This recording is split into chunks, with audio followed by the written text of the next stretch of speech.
हरिओम नमस्ते जी। गुरुकुल क्लास का ये हमारा पहला भाग है। हम पढ़ रहे हैं भगवत गीता। पहले श्लोक की व्याख्या करेंगे। अच्छी तरीके से हर एक चीज को आप नोटिस करिएगा और साथ साथ में जहां जहां जरूरत हो स्क्रीनशॉट लेते चलिएगा। आज भगवत गीता का पहला अध्याय, उसका पहला श्लोक हम समझेंगे। मैं ये पूरी कोशिश कर रहा हूं कि कोई भी ऐसा हमारा एपिसोड ना हो जो कि 15 मिनट से ज्यादा का हो, ठीक है। तो आपको थोड़ा सा फोकस इसमें करना पड़ेगा, थोड़ा सा चीजों को ध्यान से समझना पड़ेगा और थोड़ी सी आपको पेशेंस रखनी पड़ेगी। ये छोटी मोटी वीडियोस में कुछ भी व्याख्या आपको समझ नहीं आती है, ठीक है। इसलिए मैं थोड़ी लंबी वीडियोस बना रहा हूं। हालांकि मैं चाहता तो आपको शॉर्ट्स में ही 1 मिनट से कम में भी मैं आपको श्लोक समझा सकता हूं, लेकिन फिर भी ये चीज कर रहा हूं ताकि आप अच्छे से समझे। सीधे चलते हैं अब हमारी स्क्रीन के ऊपर, वहीं पर आपने अब सब कुछ समझना है। तो पहला श्लोक है हमारा भगवत गीता का, इसे पढ़ते हैं। पहले पहले मैं आपको ये बता देता हूँ कि मैं कौन सी गीता यहाँ पर इस्तेमाल कर रहा हूँ, ठीक है। एक सेकंड, मैं आपको पहले ये बता देता हूँ, उसके बाद फिर हम करते हैं शुरू। नीचे चलते हैं तो मेरे पास ये वाली गीता है। गीता प्रेस गोरखपुर द्वारा प्रकाशित होती है ये गीता, ठीक है। गीता के बहुत सारे संस्करण होते हैं, लेकिन ये गीता प्रेस गोरखपुर से ही है। और पदच्छेद अन्वय कहते हैं इसको। अब इसका मतलब क्या होता है, ठीक है। साधारण भाषा टीका सहित होती है। इसमें श्लोक होते हैं और उसके जो ट्रांसलेशन होती है वो होती है। नीचे जो कमेंट्री होती है उसकी, वो इसमें नहीं दी जाती है, ठीक है। मैं इसलिए ये यूज कर रहा हूं क्योंकि ये थोड़ी ज्यादा शुद्ध इसकी ट्रांसलेशन मानी जाती है, ठीक है। तो पहला श्लोक शुरू होता है, ठीक है। धृतराष्ट्र उवाच, धृतराष्ट्र कह रहा है और धृतराष्ट्र का पूरी भगवत गीता में एक ही श्लोक है, ठीक है। बस पूछने तक ही है खाली। तो पूछ क्या रहा है, धर्म क्षेत्रे कुरुक्षेत्रे समवेतायुयुत्सव मामका पांडवश्य चैव किम कुर्वर्त संजय, ठीक है। यानी कि धर्म क्षेत्र कुरुक्षेत्र में एकत्रित युद्ध की इच्छा वाले मेरे और पांडवों के पुत्रों ने क्या क्या किया है, ठीक है। तो संजय से पूछ रहा है, नीचे आप देख रहे हो हे संजय आया है ये यहां पे जहां पे मैंने सर्कल किया, ठीक है। अब यहां पे एक बात को सुनिए ध्यान से। गीता अगर केवल एक इतिहास है तो सनातन ग्रंथ नहीं कहला सकती है, ठीक है। यदि केवल एक इतिहास तक ही सीमित है कि एक काल में एक युद्ध हुआ था, ठीक है, उसमें बहुत सारी बातें हुई थी तो हुई थी भाई, ठीक है। प्रथम तो वो सर्वमान्य नहीं हो सकती। अब ये भी नहीं है उसमें कि भाई सारे बोलें कि हाँ भाई हम इस युद्ध को मानेंगे ही मानेंगे, ठीक है। ऐसा तो कोई नहीं है ना आप किसी को मनवा सकते हो। हर व्यक्ति तो नहीं बोलेगा कि भाई मैं इसको मानता था। तो फिर ये सनातन कैसे हुआ?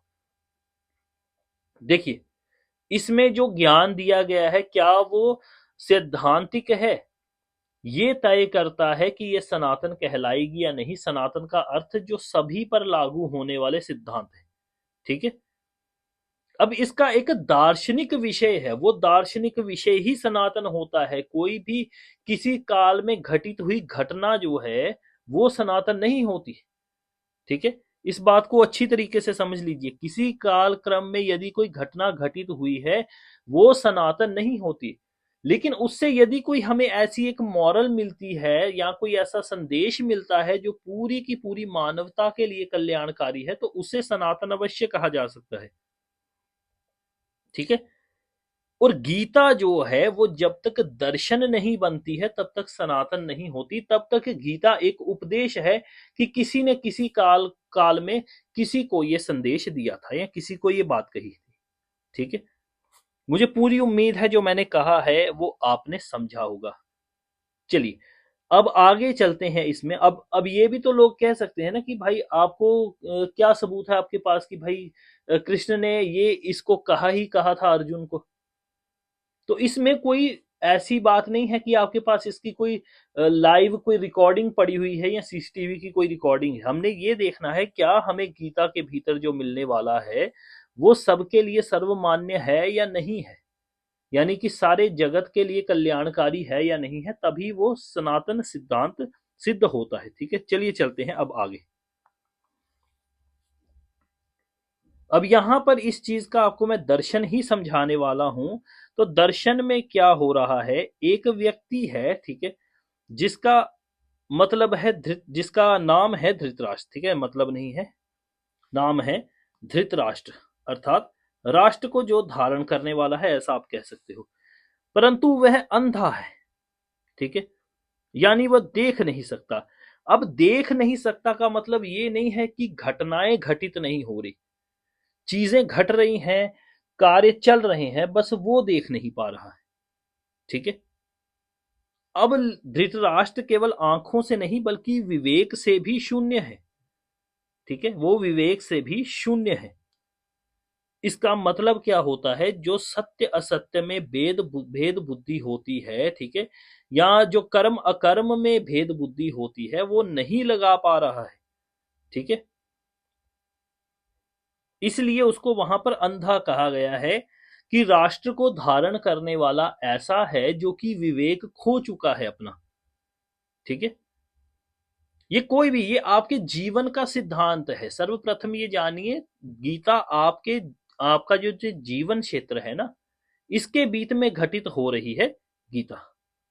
ठीक है, आगे चलते हैं।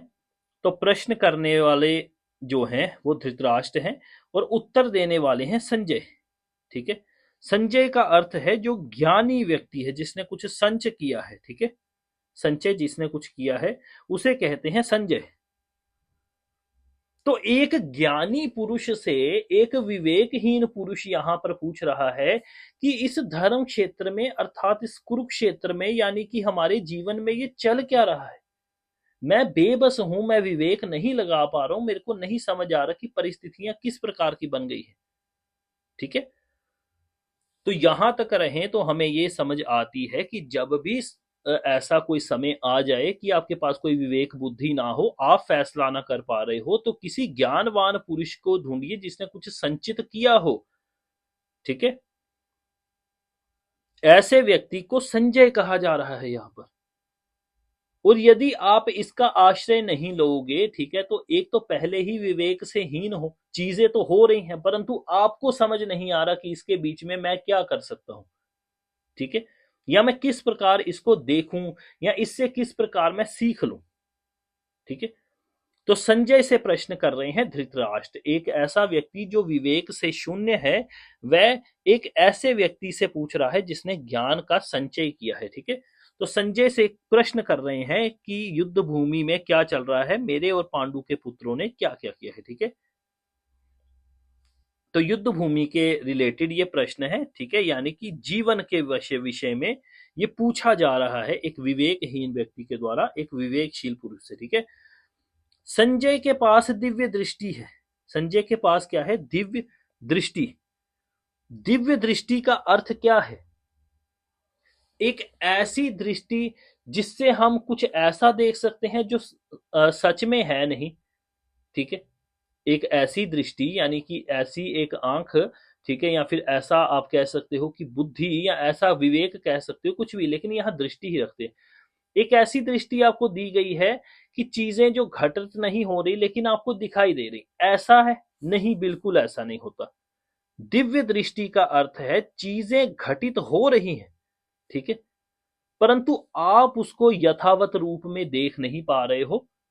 और जब दिव्य दृष्टि प्राप्त होती है तो उसका मतलब है जो चीजें हो रही है मैं उसे यथा रूप में देख पा रहा हूं, जैसा वो है बिल्कुल वैसा उसको देख पा रहा हूं। ठीक है, ऐसा नहीं है कि दिव्य दृष्टि का मतलब है आपको किसी हेलुसिनेशन को दिखाना या कोई नई चीज ऐसी रच देना जो असल में है ही नहीं, वो आपको दिखाई देना। दिव्य दृष्टि का मतलब है मैं देवताओं किसी दृष्टि से किसी कार्य को देख रहा हूं, ठीक है, कि वो किस प्रकार का हो रहा है। अब कसाई एक बकरे को यदि देखता है तो उसको उसमें मुनाफा ही नजर आता है या मांस ही नजर आता है कि कितने किलो का होगा, 30 किलो का होगा तो 150 रुपए के हिसाब से मेरा इतना फायदा हो जाएगा।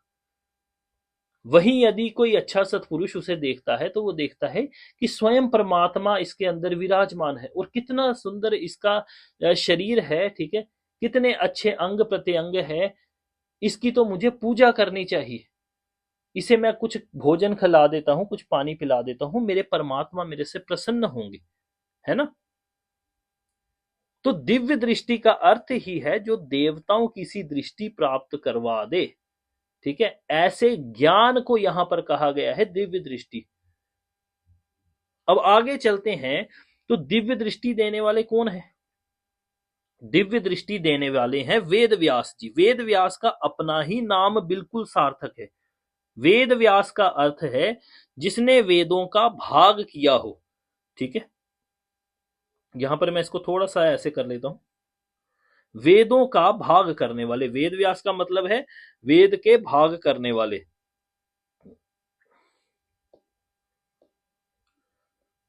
तो वेद के भाग जो करने वाले हैं, ठीक है। अब इसका मतलब क्या है वो भी मैं आपको समझा देता हूं, ठीक है। वेद का भाग करने वाले यानी वेदों के अंदर 3 प्रकार की जो है विद्याएं हैं, वो कौन सी हैं चलिए देखते हैं। इन्हीं विद्याओं को हम कांड भी कहते हैं, ठीक है। तो मैं आपको थोड़ा सा अब लिख के भी समझाऊंगा इसके ऊपर। सर्वप्रथम जो है वो आता है पदार्थ का ज्ञान, ठीक है, जो कि हमें प्राप्त होता है ऋग्वेद में। और ये ज्ञान कांड है, किसी चीज का ज्ञान लेना, ठीक है। ये जो हम लिखते हैं ना, ये ज्ञ नहीं, ये संस्कृत में ज होता है, इसलिए इसको ज्ञान बोल रहा हूं, ठीक है। तो पदार्थ का ज्ञान जो है, ठीक है, पदार्थ जो है वो ज्ञान कांड है और ये ऋग्वेद है, ठीक है। ये ज्ञान कांड है और क्या है, ऋग्वेद, ठीक है। ऋग्वेद में पदार्थ होता है, किसी भी चीज के भीतर घटनाएं कैसे घटती हैं, प्रकृति कैसे कार्य करते हैं, जो चीजें होती हैं वो किस प्रकार कार्य करती हैं, अग्नि कैसे कार्य करती है, बिजली कैसे कार्य करती है, आदि आदि चीजें जो है नेचर को डिफाइन करते हैं उसके पदार्थों के जरिए, ठीक है। इसलिए पदार्थ जो है वो ज्ञान कांड है और ऋग्वेद में इसकी जानकारी है, ठीक है। कर्म जो है, ठीक है, वो यजुर्वेद का कांड है, ठीक है, वो यजुर्वेद का कांड है, ठीक है। यजुर्वेद में लिए हुए इसी ज्ञान को जो हमने पीछे पढ़ा है, इसी ज्ञान को कर्म में लगाया जाता है, ठीक है। इसी ज्ञान को कर्म में लगता है, ठीक है। तो ये यजुर्वेद का भाग है। यजुर्वेद हमें बताता है कर्म किस प्रकार करने हैं, कौन कौन से कर्म करने योग्य हैं और उन्हें कैसे करना है, ठीक है। फिर इन्हीं कर्मों को जब हम कर लेते हैं तो हम उस ईश्वर की उपासना करते हैं और इसी के लिए हमें जो वेद प्राप्त होता है वो है सामवेद, जिसमें हम ईश्वर की स्तुति गाते हैं, ठीक है। तो ये सामवेद है, उपासना कांड है, ठीक है। तो ऋग्वेद प्रथम मैंने आपको समझाया है, ऋग्वेद ज्ञान कांड है, ये यहां पे लिखा हुआ है, ठीक है। यजुर्वेद है वो कर्म का अध्याय है, अर्थात कर्म का कांड है, ठीक है। और सामवेद जो है वो उपासना का कांड है। किसी भी कर्म के संपन्न हो जाने पर हम उस ईश्वर की उपासना करते हैं जो कि सामवेद हमें देता है, ठीक है। और इसी प्रकार से यदि हम आगे चलते हैं तो एक और वेद निकल कर आता है जिसको हम कहते हैं अथर्ववेद, ठीक है। अथर्व, एक सेकंड, इसको हम इस प्रकार से लेते हैं, अथर्व वेद, ठीक है। इसमें पूर्व के जो तीनों वेद हैं और तीनों कांड है उसका सम्मिश्रण आ जाता है, यानी कि इसमें तीनों की जानकारी हमें प्राप्त होती है अथर्ववेद में, ठीक है। तो ये बात आपने जाननी है।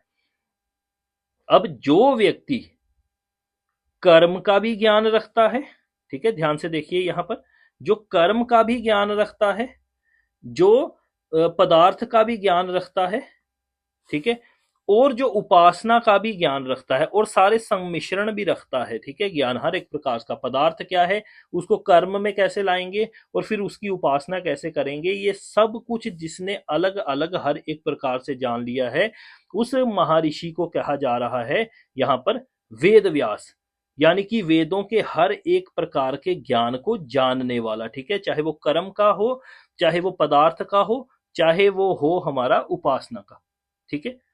तो अर्थात विज्ञान को और वेद को पूर्णतः जानने वाला एक महापुरुष समझा कर गया है एक ऐसे महापुरुष को कि तुम्हें किस प्रकार से संसार को देखना है, जानना है, संसार में कर्म कैसे कार्य करता है, पदार्थ क्या है, ठीक है, या फिर इसके लिए जो उपासना है वो क्या है, ठीक है।